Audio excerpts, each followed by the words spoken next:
మళ్ళీ వచ్చినాక చాలా అంటే చాలా బాధగా ఉంది. ఎందుకంటే ఇలా బాధపడే రోజు అది. ఒక రైతు బిడ్డ గెలిచిండని నా ఊరు ఘనస్వాగతం పలికి ఎంతో మంది అన్న మీడియా మిత్రులు మీరే చూసిరు ఎంత మంది వచ్చిరో. అసలు నేను ఆడ నిలబడ్డప్పుడు ఇంతమంది నా కోసం వచ్చి నన్ను గెలిపించింది ఇంతమంది అని నేను ఆ సంతోషంలో ఉన్నా. ఆ సంతోషం ఎంతసేపు లేకుండా మీరు వేయాలని అనుకుంటారు. నిజంగా బాధగా ఉంది. ఏడుదామంటే ఇట్లా ఇది మీరు నెగటివ్ చేద్దారని నాకు భయం అవుతుంది. ఎందుకంటే ఒక 60-70 ఛానల్ రావచ్చు, యూట్యూబ్ ఛానల్. ఒక 1000 మంది వచ్చిర్రు పక్కూరికి వెళ్ళి కానీ 2 రాష్ట్రాలకు వెళ్ళి కానీ అక్కడ తర్వాత ఆ రాష్ట్రాలకు వెళ్ళి కానీ చాలా మంది వచ్చిర్రు.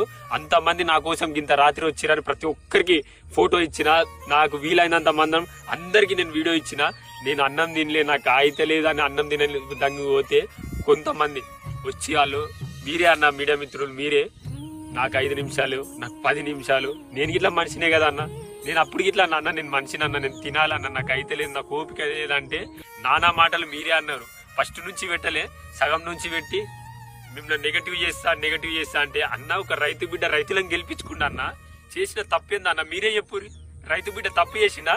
నేను తప్పు చేసింది చెయ్యండి మా వాళ్ళకి తెలుసు. వాళ్ళు నేను తప్పు చేయలే కాబట్టి నన్ను ఇవాళ గెలిపించుకోరు.